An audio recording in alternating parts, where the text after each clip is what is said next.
You're listening to a presentation of the Belly Up Sports Media Network. Some say we go belly up, so we made it our name, and we're still here.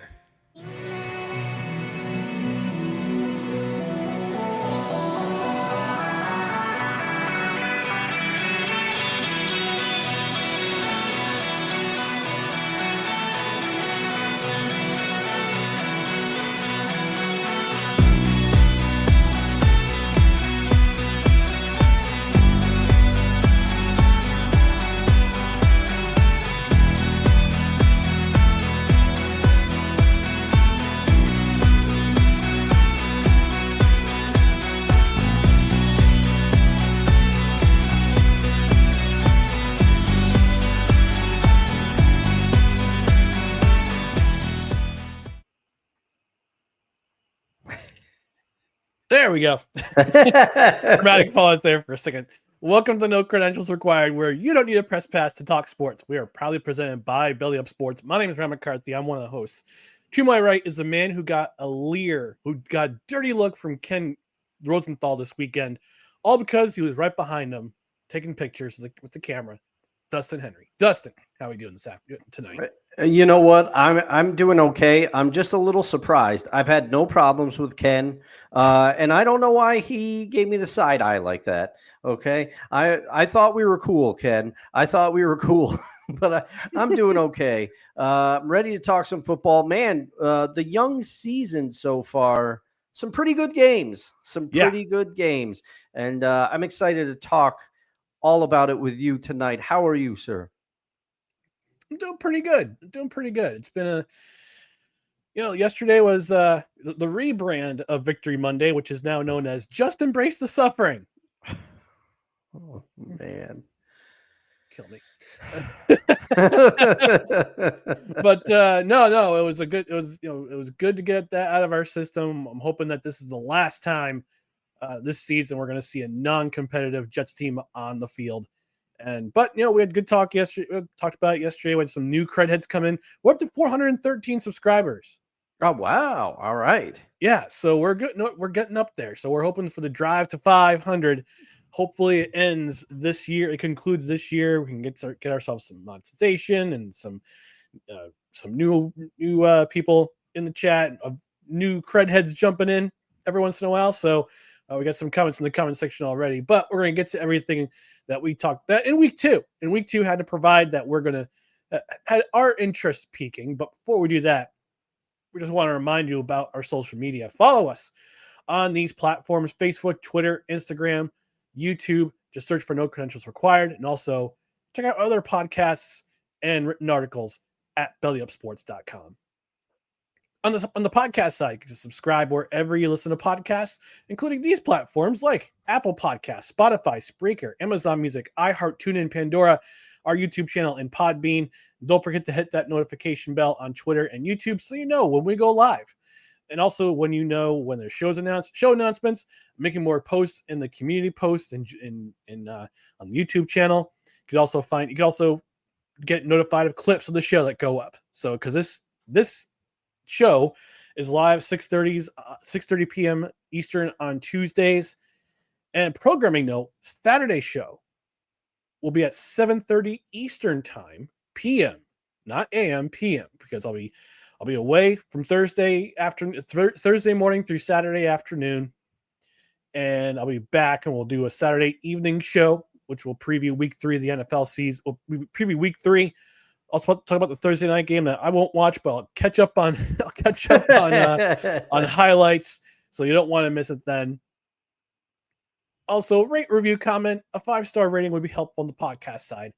Review wherever you can review podcasts, like Apple Podcasts, Good Pods, and Podchaser. Also, if you're on Spotify, leave us a comment. We'll go back and read them on every show. And also on the Belly Up YouTube side, because this show will be on Belly Up YouTube on Wednesday at 2 p.m. Eastern. Leave a comment. What was your most surprising thing to you in week 3? What was the most disappointing thing to you in week 3? If there's any observations that you have, let us know in the comments. And Dustin, it's actually my Thursday because I'm not at work tomorrow. I go out of town Thursday, but this is my Friday. So tomorrow's Nice. my Friday. Today's my Thursday, technically. So, but even so, even though today's my Thursday, I'm always jonesing for that time of the show. It's that time. It's chime time. Let it rhyme.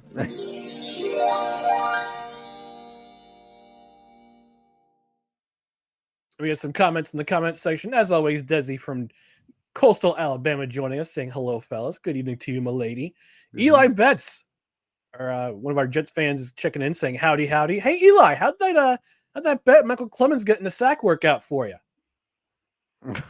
Oh man! I'm just poking your chain. I'm just yanking your chain, Eli. Stick around.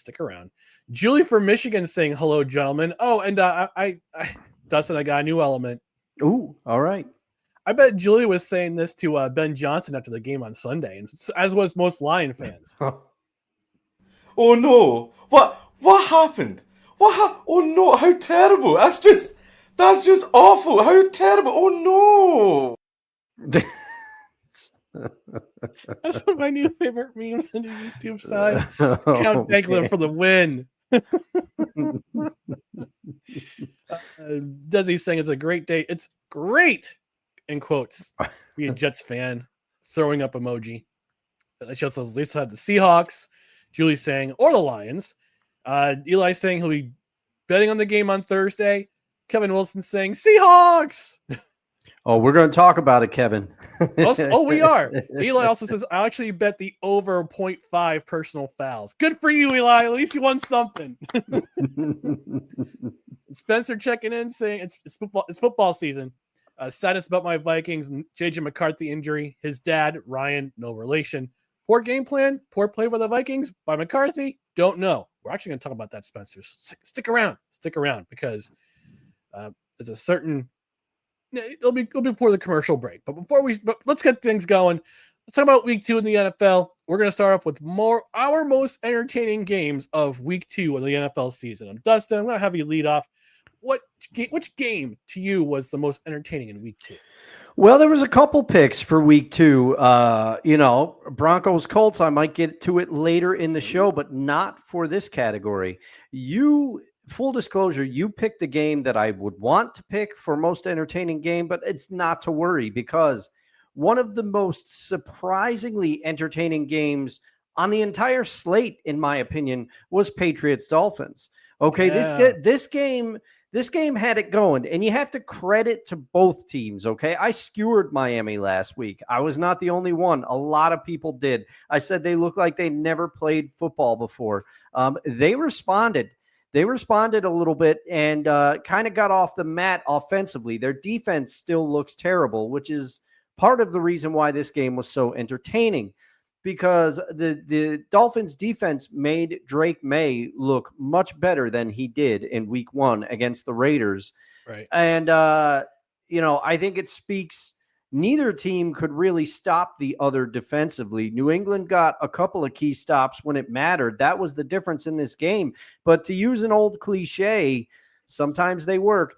This had the feel of a boxing match. Both the teams went back and forth. Miami rebounded after getting shut out in the first half, or in the first quarter, rather. They didn't score at all in the first half, but then A-Chain got it going. He was really a little bit of the difference in this one for Miami. He was able to run on New England a little bit. New England, as I mentioned, Drake May looked much better. He was throwing it around. And Ramondre Stevenson, he's looked great for the Patriots. But these two teams were going back and forth. They were scoring.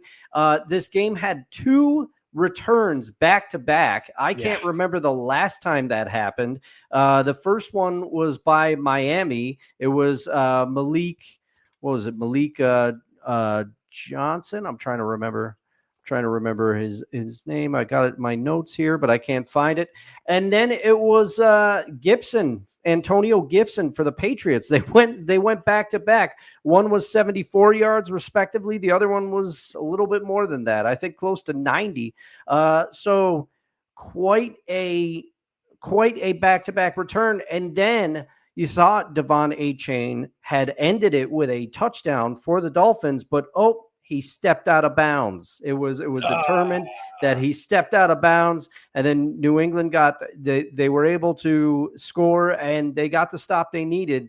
Game over, victory for New England. Now, partially, I must confess, this is the game I saw most of, unfortunately, because my friend Derek invited me over to have some pizza and watch some football.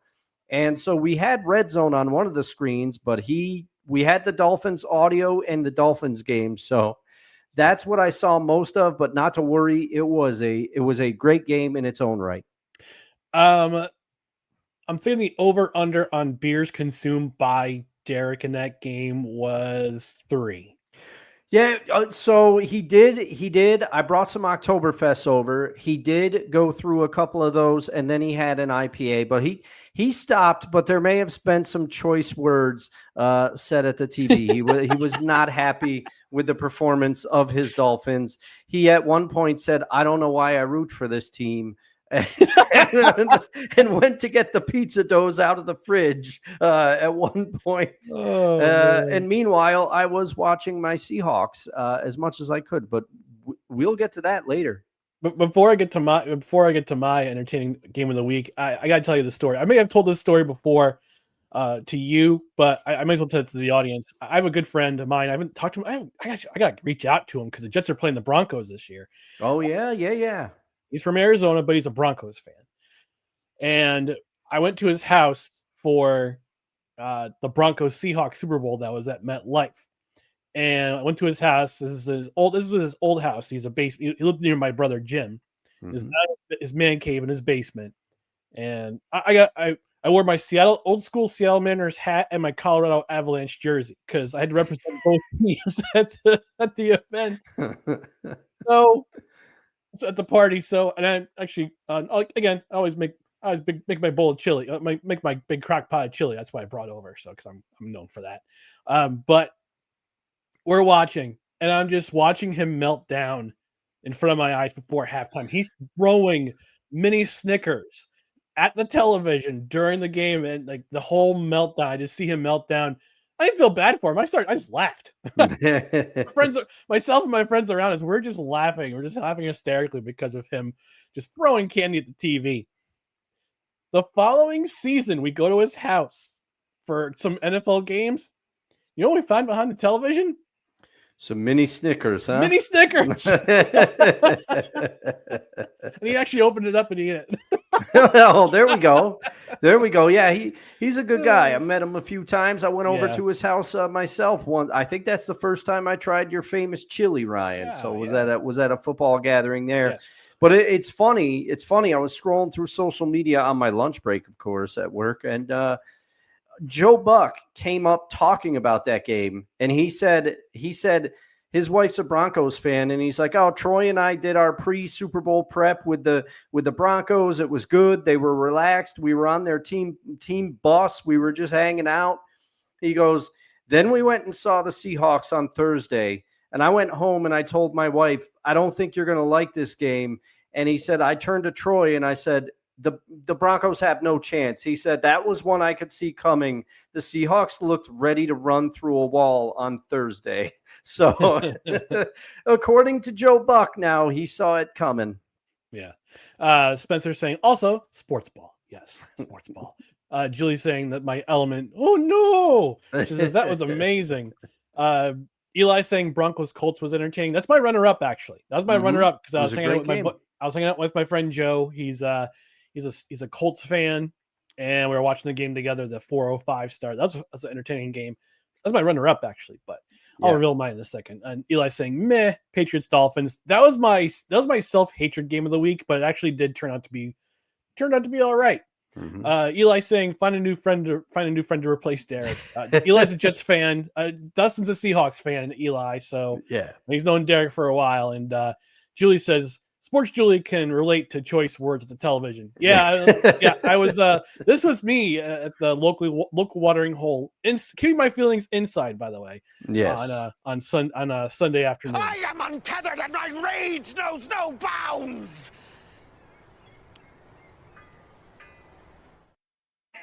I still love that.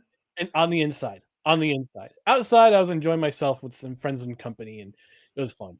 All right, back to the most entertaining game of week 2. And my pick was the Giants and the Cowboys because this was, we've had some candidates for game of the year so far, and we're only 2 weeks in. Last week was the Bills and Ravens on Sunday night. This game certainly was a contender, and it's in the thumbnail. Well, with Malik Neighbors with game of the year candidate as the as the text under him. But it seemed like it was, at least early, it was going to be a slog because the Giants' first drive of the game was 16 plays and took up nearly 9 minutes. It ended with a field goal. It was just terrible. It was terrible. The first half overall was a slog, but the game picked up in the third quarter. 52 combined points in the second half. And in the fourth quarter alone, there were 5. Shout out Booker T. 5 lead changes. And that what included that absolute bomb by Russell Wilson to Malik Neighbors. Again, candidate for catch of the year now. Yeah. As if the season ended right now, but the season's not ending. We still have 15 weeks to go, mercifully. But that looked like it was going to be the sealer. It was going to seal the game, but Giants left too much time on the clock. And Dallas wound up getting some yardage. And Brandon Aubrey, my goodness, bionic leg that is Brandon Aubrey, 64-yard field goal that looked good from 70. I keep saying on this program, we saw a 70-yard field goal in the preseason. We're going to see a 70-yarder eventually in the NFL. I don't know if it's going to be this year, but it's going to happen. It's going to happen eventually. And like I said, Brandon Aubrey from 64 yards, it looked like it could have been good from 70 or 75. He had that much into it. So go to overtime. Teams exchange possessions. You think, okay, this is going to end up in a tie, isn't it? Isn't it going to end up in a tie? But nope. Russell Wilson,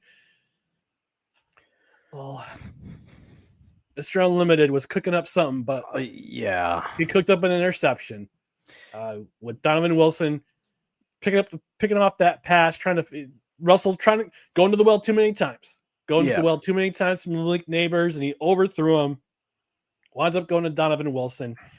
Dak and the Cowboys get those yardage, the yardage needed.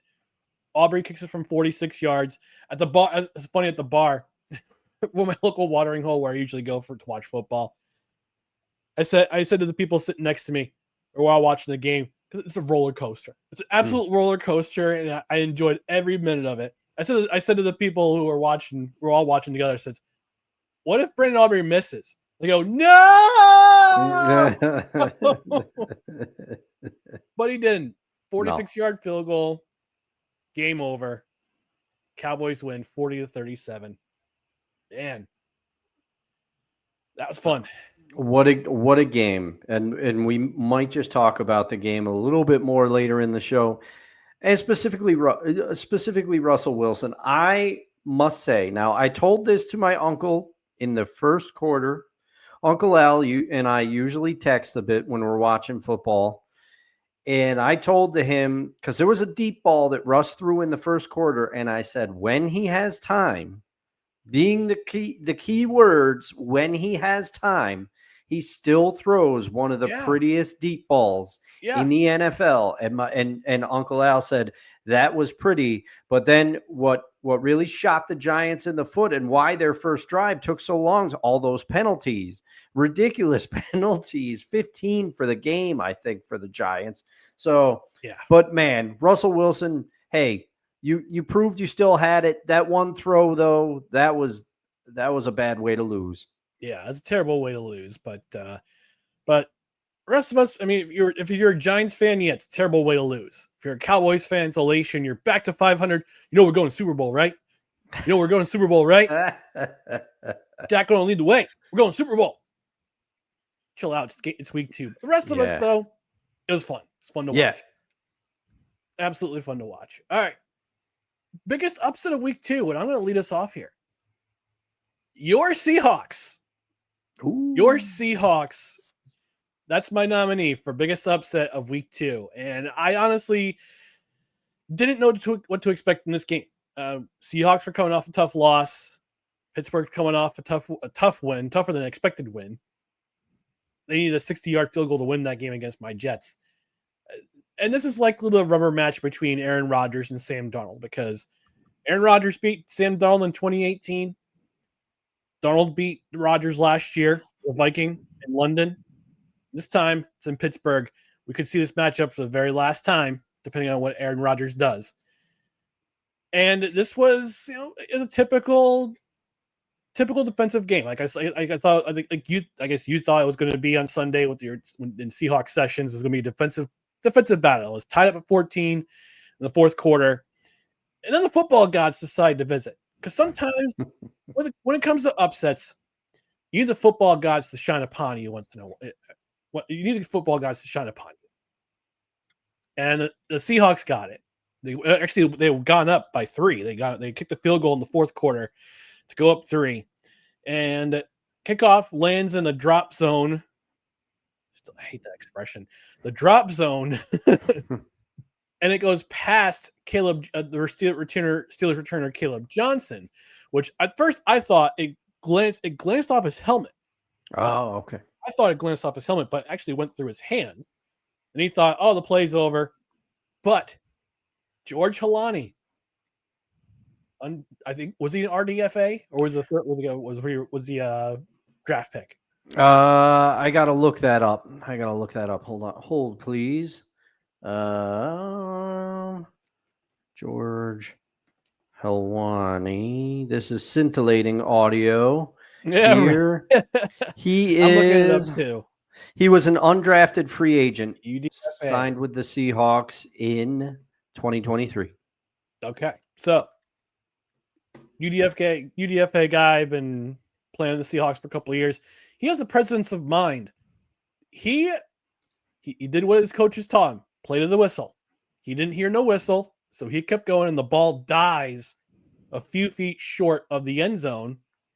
Halani recovers it. There's some confusion. Referees commiserate. You see the hands go up. And then you figure, all right, somebody's going to throw a challenge flag.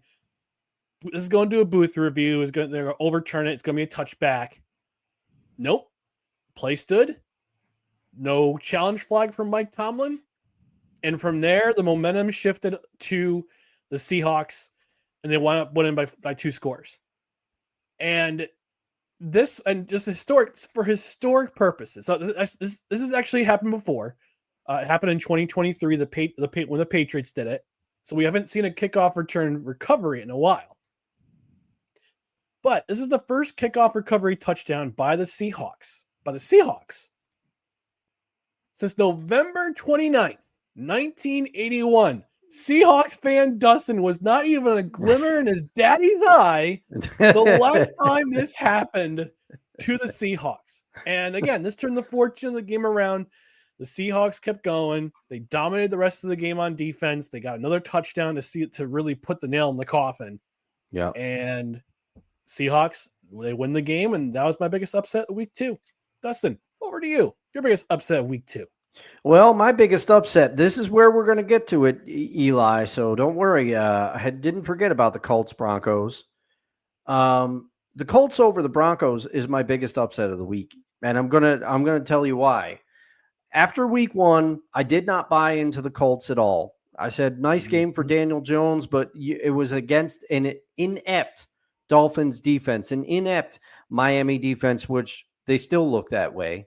They've made Daniel Jones and Drake May look great, respectively. Now the season's too young. Don't know which is more of an indicator, because I thought the Broncos defensively were much better than Miami. Mm-hmm. I thought they were going to be much better based on their success last year. Sean Payton really started to rebuild that defense and get them playing up to the level that they were capable of a few seasons ago after a bit of a drop-off. He really kind of, as much as I heaped a bunch of garbage on Sean Payton for what he did with the Russell Wilson contract situation and benching Russell in favor of Jared Stidham and some of the comments he made, you got to give him credit for rebuilding that defense and building that team in his image and getting them to play the way that they have. I was surprised to see the Colts take it to the Broncos the way they did. Jonathan Taylor, especially in the second half. Yes, Jonathan Taylor had a few huge runs in the second half to the tune of 165 yards, averaging 6.6 yards a carry. Daniel Jones looks rejuvenated for the Colts. I don't buy it. At some point, I think he will turn back into a pumpkin. We have too much data on Daniel Jones, but maybe he becomes the Sam Darnold of this year. I mean, he had that one great year for the Giants, which you can't take away from him, but he had a lot of other things, a lot of other years that were not so great for the Giants. But, maybe his time under the quarterback guru in Minnesota last year was helpful. Who knows? And maybe he's found a situation where he can finally thrive. But I did not expect this Colts team to perform the way that they did and hang with the Broncos. Now, they beat the Broncos with some controversy late. Just basically they gave the field goal kicker another shot at the field goal because the Broncos got a personal foul penalty called. They thought they were coming away with the win, but then they got a 15-yard penalty, moved the field goal kicker closer. Yep. But still, this was an upset to me because I do not buy that the Colts can keep this up. But I'm starting to become a believer, but call me a skeptic. I think eventually the wheels are going to come off, and the fairy godmother's dust is going to wear off. But until then, great game for the Colts. Great start to the season. Daniel Jones, hats off to you. You hung with a team that I thought was better than you. Yeah, that Colts defense tightened up in the second half because they gave up 21 points in the first. And I was sitting next to my friend at the at our local watering hole. Well, actually, I could say at the factory. We were there last weekend. Yes, before we saw Dave Landau. Shout out Dave Landau if you're watching. But we were at the bar and we were because again, Joe it's his team. It was 21 to 20 after the first half. And I thought to myself, wow, this is a shootout. I didn't expect this. Broncos going to score early in the second half, and then the Colts defense pitched a shutout. They did an excellent job, an absolutely outstanding job. And every time the Colts got in the red zone, and my friend Joe looks at me, he just goes, "Yep, in the red zone." We F up for 3 plays, and then we'll kick a field goal. And sure, shooting every time. Field goal. And then I got to give credit where credit's due to the Colts defense. The Colts defense tightened up. Cam Bynum got that interception late that you figure the Colts were the Broncos, were driving in the battle of the horses. The Colts were the Broncos were driving. And Bo Nix has been playing superb. He played superb in this game until that one moment. Yep. And what's interesting that you saw this week a lot, you saw a lot of this week between quarterbacks and their head coaches. You saw it in the Jaguars game between Trevor Lawrence and this guy, Duval. They got into it. And Sean Payton and Bo Nix got into it. After Bo Nix throws that interception, you see them, Sean Payton and Bo Nix. So Sean Payton said something to Bo Nix as Bo Nix is walking, and you see Bo Nix turn around and say something back to Payton. They're exchanging words. I thought to myself, "Oh boy, maybe this is just an aberration. Maybe it's just heads coming together. It's a hot time because you just threw an interception, and they figure the defense is going to pick it up and." Colts drive, they miss a 60-yarder, and that weird personal foul penalty because the defense, the special teams for the Broncos went up the middle, and you can't do that. You can't go up the middle on the long snapper. Move it up 15 yards. Colts kick a field goal. Colts win the game, and that was a fun game to watch. That was a fun game to watch. I felt good for my friend because he's a Colts fan. He's kind of wondering where they are right now. They're kind of in different waters. They got decent personnel, except that quarterback, and Daniel Jones is still kind of figuring it out with Shane Steichen's program. So, but congrats to the Colts. Broncos got to go back to the drawing board. Let's go to some comments in the comments section here. Eli saying Panda Express has really fallen off. Are you having Panda Express for dinner, Eli? I actually had to look up. I had to look up to see which NFL player was nicknamed Panda Express, and there's no player named Panda Express. So maybe he's having dinner. Eli is asking, didn't one player have 4 penalties in a row? Yes, it was a Giants offensive lineman who got 4 penalties on that first drive for the Giants.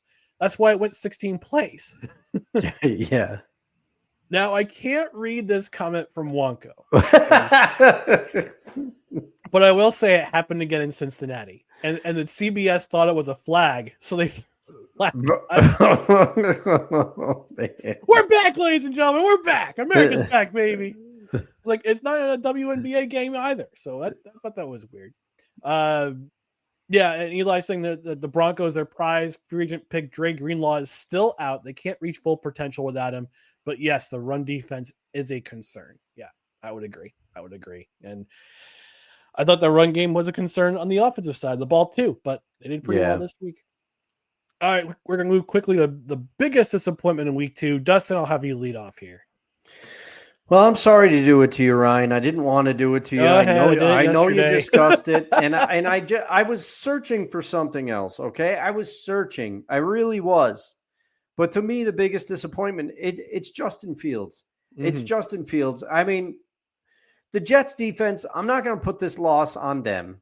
When you're on the field so much, you're bound to tire out. Okay, there's not much that they can do. You can only do so much, and it's got to be demoralizing. I've never played defense in the NFL, but if you can't stop anybody and you're gassed because you're on the field because your offense isn't getting it done, that's got to be tough. So I do not lay this at the Jets defense. Okay, now you're going to say to yourself, Justin Fields, he went out with a concussion in this game. Yes, but that wasn't until the fourth quarter. He was 3 for 11 for 27 passing yards, a lot of which came on one pass because his longest pass of the day was 18 yards. Okay. Yep. So Justin Fields, I was very complimentary of him after his week 1 win. I said, you know what? He's showing me something. He is proving me wrong, because if you remember on our preseason prediction show, I said that the reason that I didn't have the Jets making the playoffs is because I watched some of the preseason games, and everybody says preseason's preseason, and I agree with you, but you can take some things away from it. The way that Justin Fields was missing throws, I said, this might be a problem. And those problems reared their ugly head in week 2 against a Bills defense that looks to be better than I gave them credit for. I didn't know what the Bills were going to be like. They've had some losses on defense, but they're looking good right now. James Cook is looking like an all-world beater at running back. We'll see if he can keep it up. But man, I just was so disappointed because I had picked this to be a sneaky competitive game because the Jets defense has given Josh Allen fits at his time. He's struggled at MetLife at times throughout his career. And I thought Justin Fields had really figured it out. And he even fumbled when he ran the ball. He had a great run. Okay. Justin Fields, he had a great run, rumbling for, I think, about 48 yards, but on a previous run before that, he's going to get a first down easily. He gets hit and he fumbles. It just was a tough game for Justin Fields. And Tyrod Taylor came in the fourth quarter. He threw for 56 yards, much faster. So it's just disappointing for me to see Justin Fields follow up a brilliant debut in Pittsburgh. It really was. It really was. Brilliant debut against Pittsburgh to follow it up with a game like this. It was disappointing. It was disappointing. Yeah. Eli agrees with you. Jets, Jets, baby. And so does Desi. Yeah. I hated to see Justin Fields revert into Zach Wilson, but unfortunately he did in this game. My biggest disappointment was the Minnesota Vikings. They had an opportunity to build upon their glorious comeback victory on Monday night, and instead they pooped the bed in an ugly game on Sunday night against Atlanta. Vikings defense, to their credit, they held up their end of the bargain. They played fairly well. They limited the Falcons to 5 field goals. 5 field goals. 5. Sorry, I won't do that again. I think Booker T was at that game. I love Booker T. Booker T was he was at the Texans game. Oh, the night. Texans game. That's right. I had it wrong. I knew he was at one. Yeah, he was at the Texans game last night because he's from Houston. He's got the wrestling school down in Houston. Plus, they were cross promoting with the WrestlePalooza on Saturday night, baby. Anyway, back to the Vikings. Defense played well. They held up their end of the bargain, but their offense, woof, Buzz, your girlfriend. They played like they played the first 3 quarters in Chicago on Monday night, but it played for the entire game. Can't run the ball. JJ McCarthy, no relation, got sacked 6 times. Yep. 2 of their best offensive linemen left the game with injury, Ryan Kelly and Justin School. Alex Van Ginkel got hurt on defense.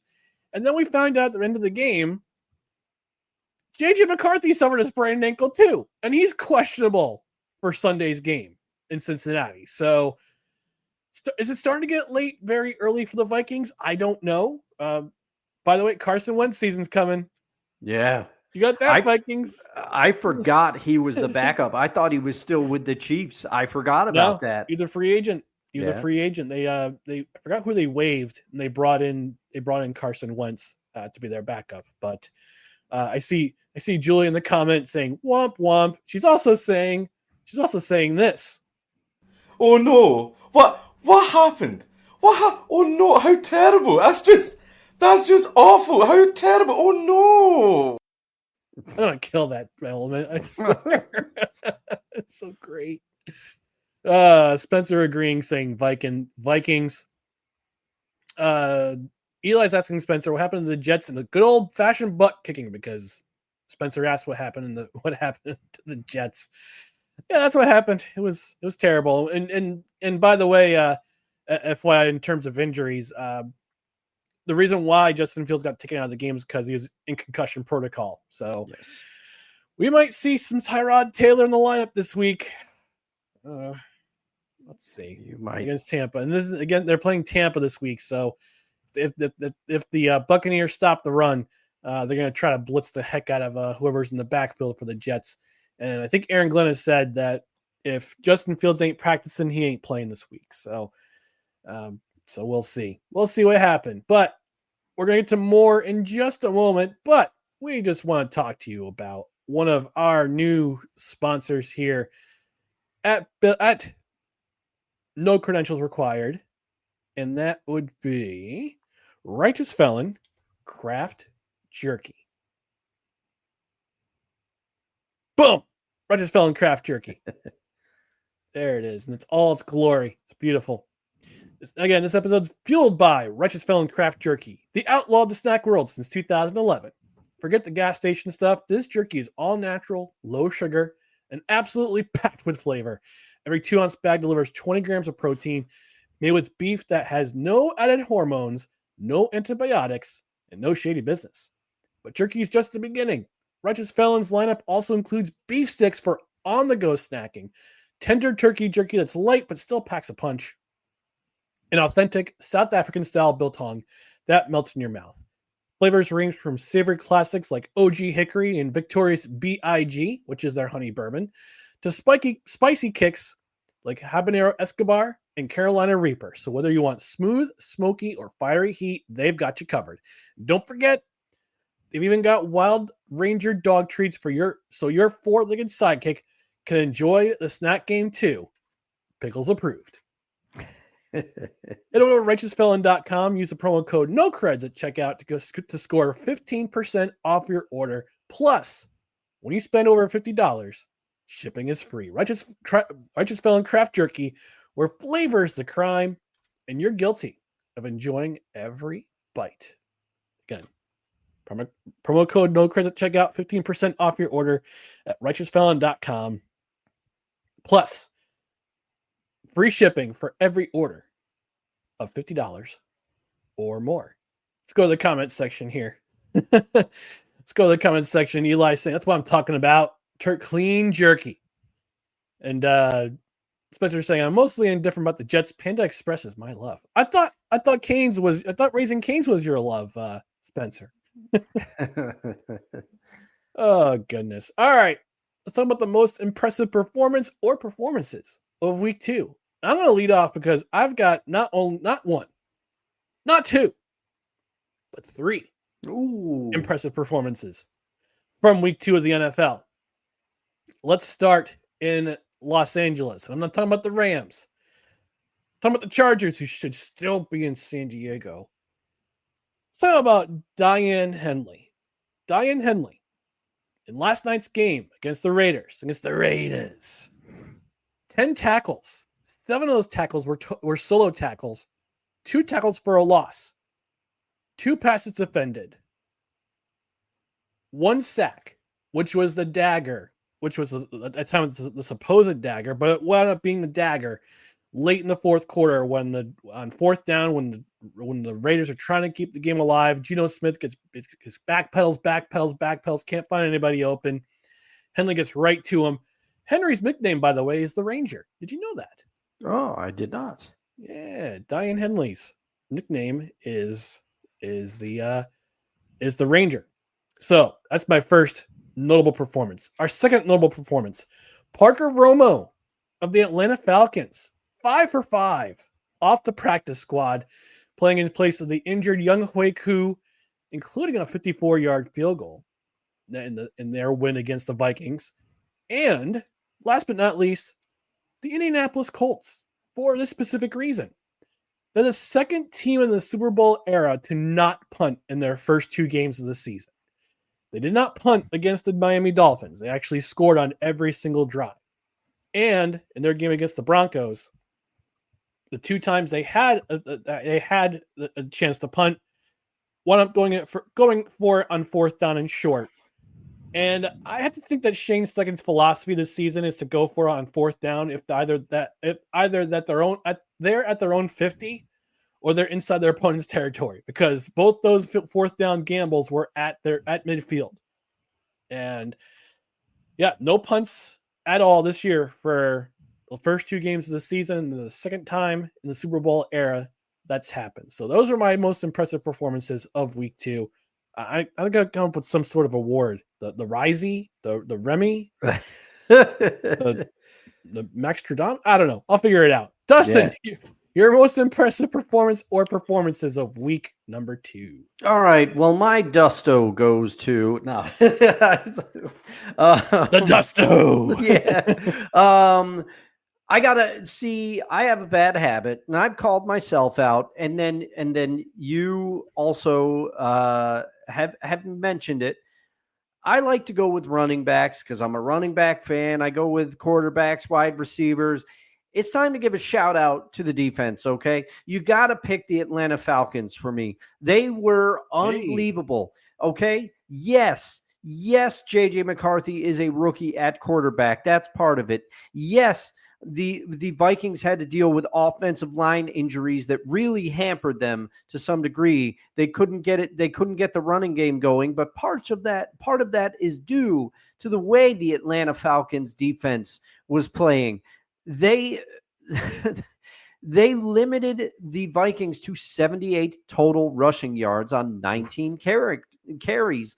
They sacked J.J. McCarthy 6 times. They also picked him off twice. They just played a complete game against the Vikings and really left it so that their offense didn't have to do much to win that game. The defense was unbelievable. You got to, and people can say, oh, well, J.J. McCarthy's a rookie and the Vikings had the offensive line injuries. You can make excuses, but we all know that we'd hold Atlanta accountable if they did not take advantage of those things. And they did. And they did what a defense is supposed to do. They shut the Vikings down. And Kevin, I see your comment in the chat, and Russ is my honorable mention. Shout out to Russell for proving for at least 1 week. There was a lot of people that wanted to shovel dirt on the grave of Russell Wilson multiple times.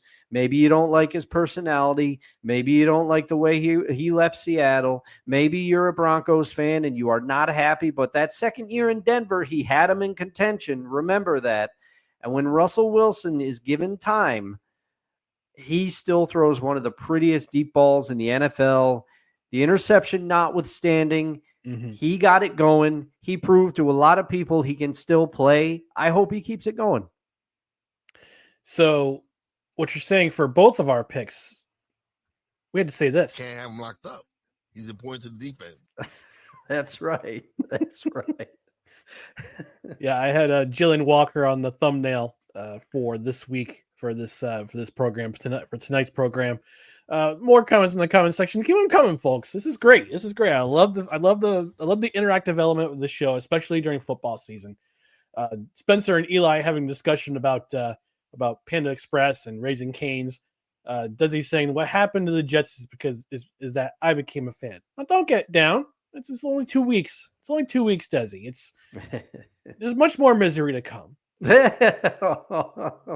For your sake, I hope not. And also not Scott. either.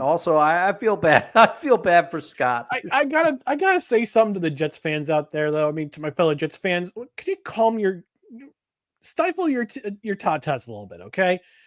People are already comparing, and yes, the game on Sunday wasn't great. Mm-hmm. Some people are already comparing them to Robert Saleh, and it's like, guys, come on. No. They just got outclassed by a better opponent in the Buffalo Bills, who, at every single level in terms of team building, they're at least 3 shades above the Jets in terms of team building and culture. I mean, that's a team they're on a mission this year. Let's just face it, they're on a mission. Kevin Wilson saying if the answer to most impressive isn't Russell Wilson, it's wrong. Well, if you go back a little bit, I explained my 3, so those are my picks. And no, too bad, so sad. Does he saying at least I had the Seahawks? And Eli saying we gotta get this new regime at least 3 years before we can start jumping conclusions. Absolutely, yeah. We need to give him 3 seasons. We need to give Aaron Glenn 3 seasons. Yes, because let's face it, like some of this talent some of the talent they have on the field is from the last era, and the last 2 eras. If you count Maccagnan and if you count Mike Maccagnan, you still have a couple of holdovers from that era. So let's give it time. Yeah, I completely agree. It's the same thing. You know, people want to say, "Oh, why'd the Seahawks extend John Schneider?" Blah blah blah. Well, the thing is, Pete Carroll had final say over personnel decisions for all those years. So the team is finally now 2 drafts post Pete Carroll. It is finally now being built in the image. All these picks are at Schneider's feet. Yep. Whether they'll pan out and be great, we won't know. But you got to give the new coach and GM time to shape the team in their image. But unfortunately, that's not often a luxury that you get in the NFL. Nope. And he was given and Aaron Glenn was given a lot of cliches yesterday during his press conference. Again, these are coach cliches. We have to acknowledge they're all coach cliches. The instant coffee league, look at the tape. These are all cliches the coaches all say, not just Aaron Glenn or Robert Saleh. We've heard it from them before. We've heard it from Robert Saleh, but every coach says it. Every first year or third year or second year head coach always says it. We got to look at the tape. This is not an immediate fix. It's an instant coffee league. Let's just chill. Let's take a deep breath. We'll recommiserate at the bye week. All right. Our hottest individual takeaways from week 2 of the NFL. I'm going to have you lead off here, Dustin. What's your hottest individual takeaway? All right. Well, I don't have a hot take for this week. Nothing really stuck out to me, but I will say the aforementioned Uncle Al, which usually when I invoke his name, he appears in the comments. I'm surprised it hasn't happened, but he asked me a question after the heartbreaking Giants loss that he had. He said to me, would you rather lose the way the Giants lost, or would you rather that your team just got the doors blown off so that you could move on from it? And I thought that would be a good question to pose to everybody, including you, sir. Everybody in the comments, put your opinions in there. I can say, I think for me, it varies a little bit on the magnitude of the game, but the closer losses hurt more for me. Like, that's why I'm still bitter about the 49ers loss, because I felt like that was a winnable game for the Seahawks. And I felt like it was something that they could have accomplished. It was a close game. It was a defensive battle all game. And the Niners had injuries and et cetera, et cetera. The Seahawks did not take advantage of it. And they lost because Abe Lucas was shoved into Sam Darnold as he was trying to throw the ball. And that loss sticks with me than if they had just been beaten by 21. I would have moved on from it faster if they were beaten by 21. But the closer losses sting. That's my opinion. But I want to get yours, Ryan. Yeah, I agree. I mean, look, I've seen both. I've seen both spectrums already in week. It's only week 2 this year, but yeah, the loss in week 1 to the Steelers, that one stung. That one actually stay with me for 2 days. For a couple of days, not just, I try to give myself 24 hours to think about the loss, because I got to go on air the next day and talk about it. But this one kind of it stuck with me for a couple of days, because not only was it just a very close loss, and the Steelers needed absolute luck to win that game, but it was to Aaron Rodgers, and they yeeted him into the sun back in March or January, excuse me. So to have them lose to Aaron Rodgers, and for him to get his revenge game, that hurt. And again, we saw it this week against the Bills, where they absolutely got the doors blown off of them. But that was expected. Like, we expected them to lose. I mean, if they were going to win, it was going to be a close game. If they're going to lose, it was going to be an absolute blowout. The latter happened. So I'll take a getting the doors blown off, especially if you're expecting it, than losing a close game. Yeah. And Kevin's saying, yeah, I'd rather get blown off the field than lose close. And Desi saying the close losses hurt, but the big losses he'll leave you feeling hopeless if there are enough of them. Sweetheart, as a Jets fan over the last 15 years, I've seen my share of blowouts, and yeah, it's easy to lose hope. That's for sure. All right, my hottest individual takeaway is actually not related to the NFL. College football rant incoming, ladies and gentlemen. Let's talk about the Notre Dame Fighting Irish. Last year, they were the college football playoff runner-up. They lost in the championship game to Ohio State. If it were up to me, I'd have both teams lose, because I hate both those teams. But Notre Dame lost. Then they were in the preseason polls. They were ranked 6th. Like, all right, ranked sixth in the AP preseason poll. I forgot what the coaches were. I don't have time or the energy to look for it. The 62 voters in the AP poll, and yes, I looked it up. There are 62 voters in the AP poll, kept them in the top 10 after that loss to Miami on Labor Day Sunday. They actually moved up a spot after their bye week. This week they played Texas A&M at home, and they lost 41-40. An absolute thriller. You figure they're 0-2. They're 0-2. They lost at home. They lost away to 2 very good teams. You figure, all right, they're gonna be dropping out of the top 25 at 0-2. Nope. Notre Dame remains in the top 25 of the AP poll at number 24.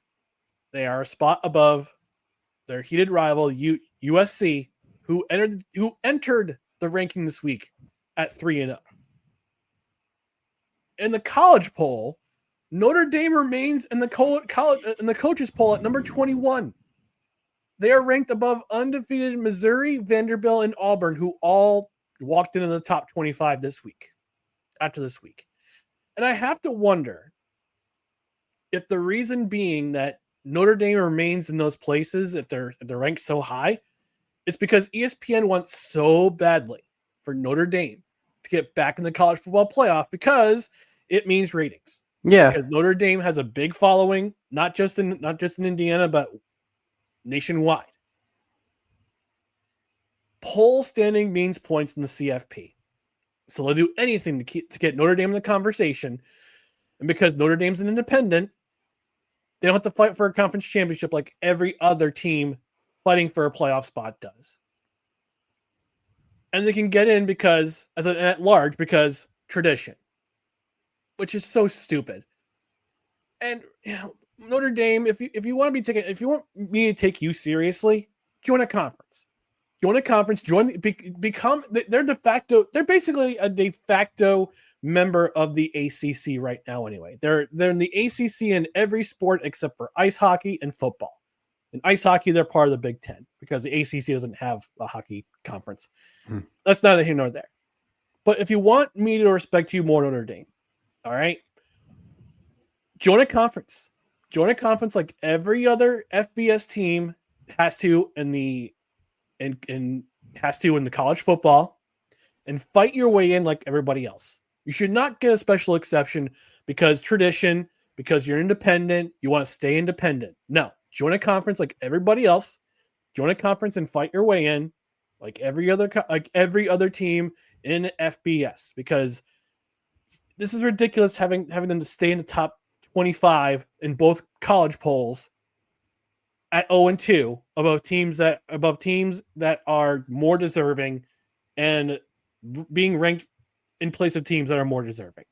So that's my college football rant. That's why you see their head coach Marcus Freeman in the thumbnail. That's why he's there, because I just had to talk about this because it's so stupid, and it's part of the reason why I'm so jaded about college football. I'm trying to get into it this year. Trying to get back into it this year, but stuff like this, it makes me want to stop following it, because I know you don't follow it because I showed you some of the scores from last week, like 70-0, 56-3, like these bigger schools beating up on the lower tiered schools because they give $500,000 to come in and get a beat down. But this is another reason why like college football is just I'm so jaded about it right now. I agree with you. Because they bend over backwards. To me, if these polls had any meaning at all, they would go off of the records purely and the strength of the opponents that you beat. But that's not how it works, and we all know it. I am not a college football fan. I don't follow it, and even I know, that is not how people like to throw shade at the old ranking system and all this stuff and said, oh, that's got to change. I don't think, no matter what you do in college football, the rankings are always going to be flawed because of stuff like this and the aforementioned cupcake beatdowns that happen and things like that. It irritates me. I'm not going to lie. It irritates me. Yeah. And this irritates me because it's Notre Dame. They're a quote traditional power. I'm putting in air quotes for those who are listening on the listening side. And yeah, they've won so many national titles. Everybody loves, people at the biggest fan base, in one of the biggest fan bases in the United States for college football. It's like enough. Like join a conference, fight it with everybody else, and like the rest of the country has to do. Don't get on your laurels because you're a quote traditional power. Like maybe this year ain't your year. Maybe. Kevin's saying I never liked Notre Dame. Even so, I predicted publicly they would beat Texas A&M. Absolutely hate them now. Yeah, I mean, I haven't liked them. I've never liked them since 1988 when they beat Major Harris in the Fiesta Bowl, and also before the Orange Bowl when they took on Colorado, and they said that that Colorado was living on a dream because Sal Anese, who was their quarterback who passed away from cancer, they were playing in his memory, and Lou Holtz said that's a falsehood. It's a memory. We're going to go in there and beat them. It's like, get out of here, Lou Holtz. Man.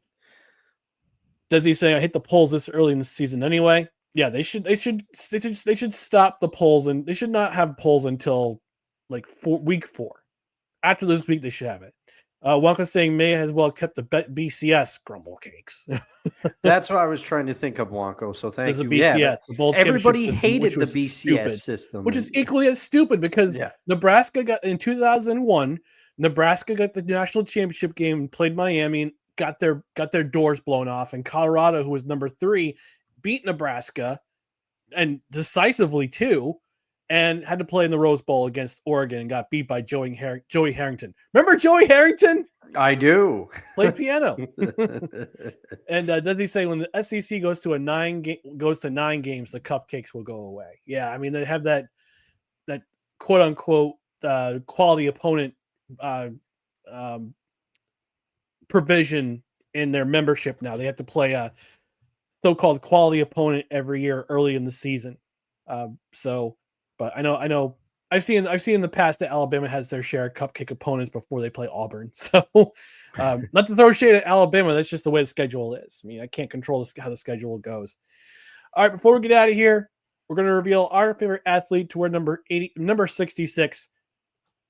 There's no question. There's no question who it is. It's Mario Lemieux. There you go.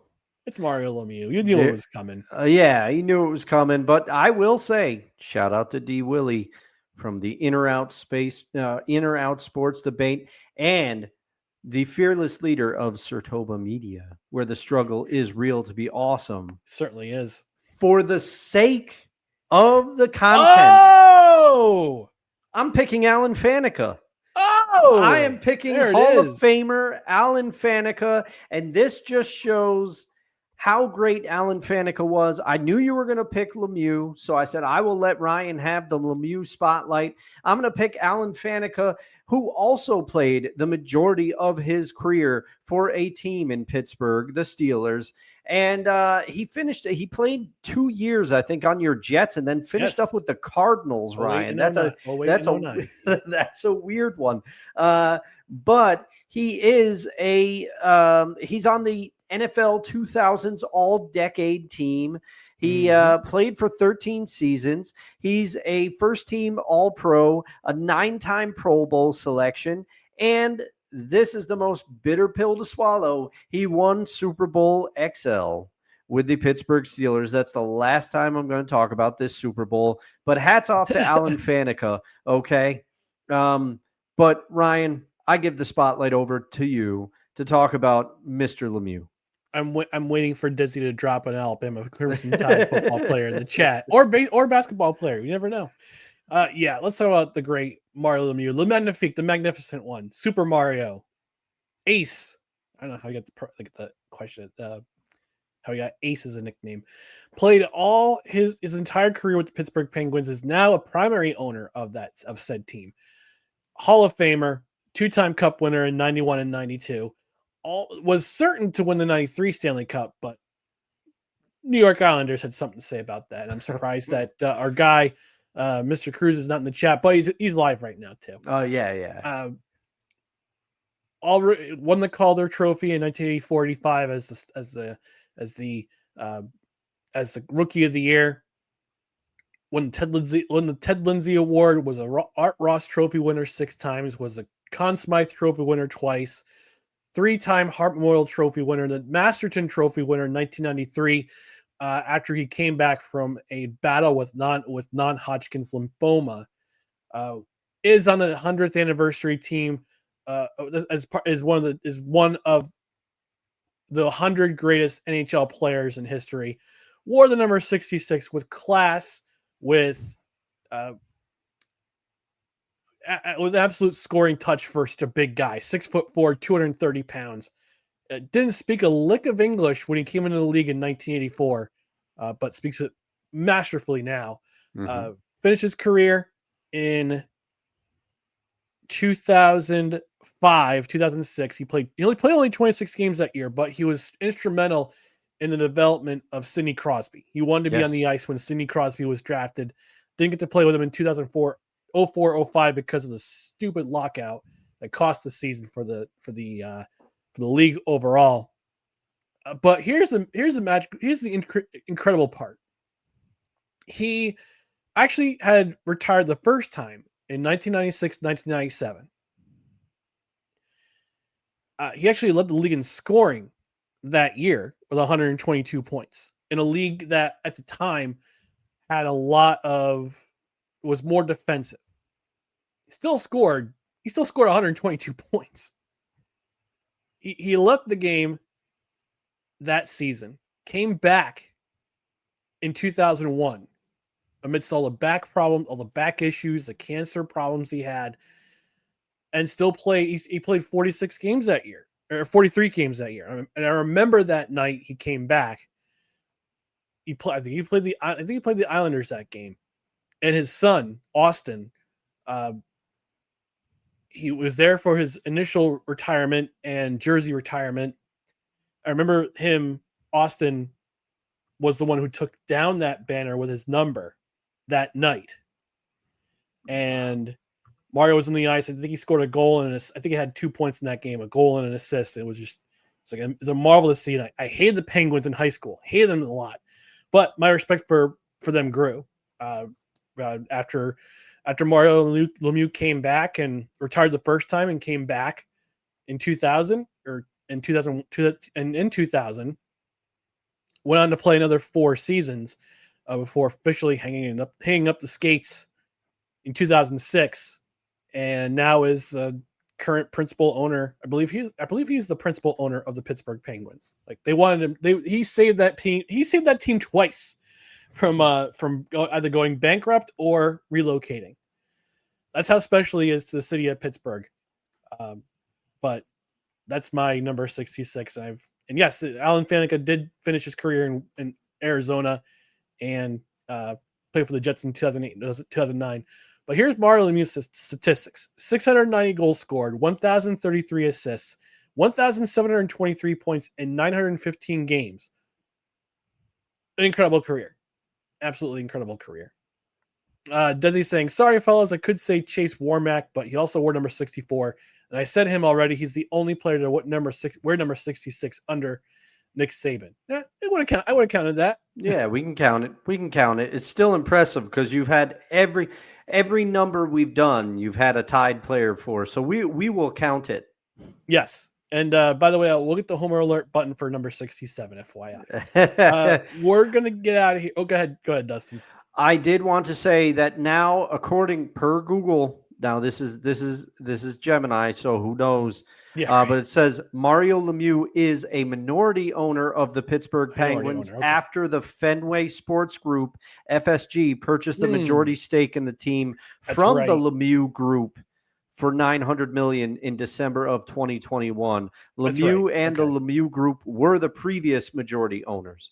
Okay. All right. So thank you for that correction. I appreciate that. But I knew that there were majority owners for a very long time. Mm-hmm. And Mario Lemieux had a hand on pretty much everything. But he saved that team twice as a player and an owner. All right. We're going to get out of here. Again, Saturday.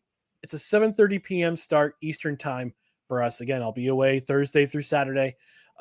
Before we get out of here, though, Dustin, you've got something special coming up in November. Why don't you go ahead and tell the folks at home what it's all about? So some of you may remember this from last year and previous years that I've been on the show. I am doing Extra Life for what I believe is my 8th year on November 8th. It's fitting. I think it's usually the first Saturday in November, but I think they wanted to avoid that this year because it's the day after Halloween. So shout out to Extra Life for that. But on November 8th, I will be raising money for sick children, and it's going to benefit my local hospital, the Bernard and Millie Duker Hospital at Albany Med. That's local to me, but there are many, many children's hospitals affiliated with the Extra Life and Children's Miracle Network charities. If you would like to get involved, go to extralife.org and check out on information how you can create your own team and sign up and maybe join me on game day. Or if you would like to donate to my cause. I'm going to be going for as long as possible. I'm going to shoot for 24 hours, but I haven't made 24 hours in a couple of years now. I think the last time I made 24 hours was 2022.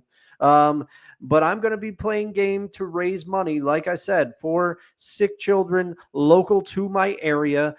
Your donation goes 100% to the hospitals. Extra Life and the Children's Miracle Network do not take a percentage as a charity. Some charities do that. Extra Life and the Children's Miracle Network of Hospitals does not do that. 100% of your donation goes to the sick children who need it. Let's help some sick children and maybe watch me struggle playing some video games. I've got a friend from Virginia. He's going to be joining it for as much as he can remotely. Ryan's been awesome enough to stop by and keep me company for a few hours in the past, hoping to do that again. I've got friends also showing up virtually to play. There's going to be some games on the docket. extra-life.org. My name is ldusto67. It's search for Dustin Henry on the Extra Life site. You can find me there. And if you feel like joining me on game day, it's twitch.tv ldusto67. We'll be going. I usually start it at 9 a.m. Eastern Standard Time. That's right. All the information is right down. I'm gonna put in the description on the podcast side. Also on the Belly Up YouTube channel tomorrow. So they're cool with letting Dustin do the fundraiser and letting them use their platform to advertise so it. much. So I've let people know in the chat, hey, in our chat that go support Dustin, go check him out if you're a gamer, because we've had gaming channels before in Belly Up Sports, but yeah, Dustin's doing a great cause. Not all that money goes to Albany Medical Center, the Ronald McDonald House, the Duker Children's Hospital. They do great things for kids. Eli said it's awesome, and he's got to check it out. So yeah, if Eli, if you have a gaming system, if you got a PS5, feel free to jump in and play some games with Dustin while he raises some money for a good cause. So. And again, like Dustin mentioned, all these donations are tax deductible, so you can take them off you can report them on your taxes for next year when you do your taxes before April 15th. But again, contribute, throw them a couple bucks, all goes to a good cause. In the meantime, we're going to get out of here. But thank you for joining us on No Credentials Required, where you don't need a press pass to talk sports. We are proudly presented by Belly Up Sports. For Dustin Henry, I'm Ryan McCarthy. Again, we'll be back 7:30 Eastern Time, Saturday night. Join us then as we review Thursday Night Football. And we also talk about the rest of Week 3 in the NFL, what we're looking forward to, what we're not looking forward to, who we're watching. But in the meantime, thanks again for joining us. Have a great week. We'll see you on Saturday. Good night, everybody.